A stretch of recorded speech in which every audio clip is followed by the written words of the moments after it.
Now, ChatGPT is extremely smart, but let's see if it can be used as a teacher. Today we're just going to go through a few different prompts and examples just to see how ChatGPT goes. So let's start with explain photosynthesis in simple terms for a 10-year-old. Obviously you can make that more advanced or as simple as you want, but we'll just keep it simple for now. Sunlight, leaves, air, water.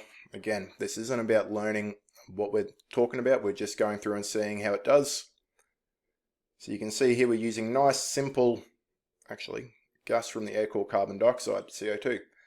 So very nice and simple language used there, which is perfect for what we need.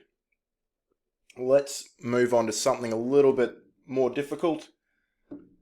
So we're going a bit more advanced here, and you've got visual learners that do learn better visually. So we'll put that in and just see what chat can deliver us. Think of gravity like a giant invisible magnet that pulls things towards each other, but instead of metal, it works on everything with mass, like the Earth, the Moon, and even you. Visual example, so there you go. I'm a bit of a visual learner, so that works well for me. Now let's go for now I have a feeling this is, we can do in detail with examples.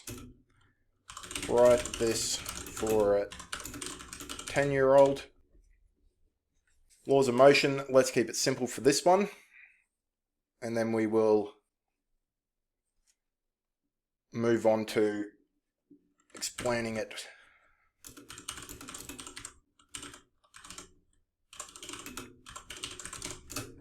Alright, so there we've got a simple breakdown. Now let's make it a bit more advanced. University student.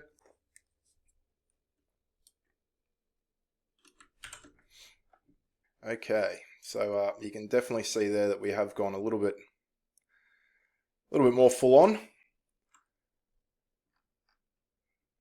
So then you can ask follow-up questions. So let's go back to our photosynthesis. God, I cannot say that word. Up the top here, let's ask some follow-up questions. So ignore all of this. Scroll down the bottom.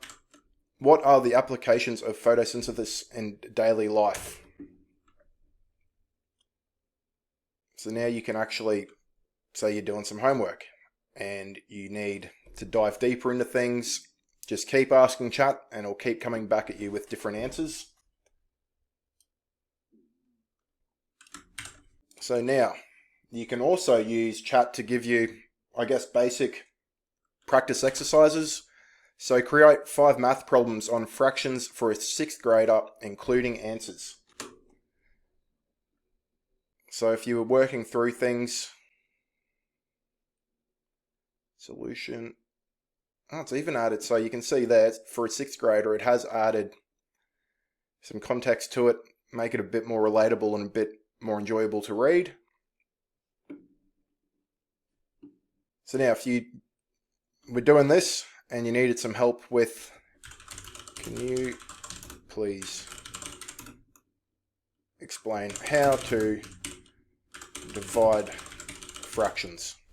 So if you get stuck on the division section, ChatGPT will be more than happy to help. And because it's now programmed on the 6th grade, it will keep it hopefully nice and easy, top number, bottom number, nice and easy for you to be able to understand. So that's great. Lastly, just getting advice. We've got a history exam coming up. What's the best way to study for it? So now you're getting personalized tips on how to study. Again, we don't need to go through all the content here. I'm just showing you prompts you can use. So I think that you can see there are many different ways to use it. And yeah, if you're doing the history exam, for example, I am looking into Australian history. Can you please give me 20 of the most important facts? Something like that. So now you're going to get a nice, easy to read overview of everything. that you can then obviously read, study up on, and yeah, improve. Alright, we'll leave it with that. Thank you very much for watching. I hope you enjoyed. If you did enjoy it, please hit the like button, subscribe to the channel for future videos, and if you wouldn't mind, just drop a comment in the comment box. Let me know what you thought. Thanks again. Have a good day.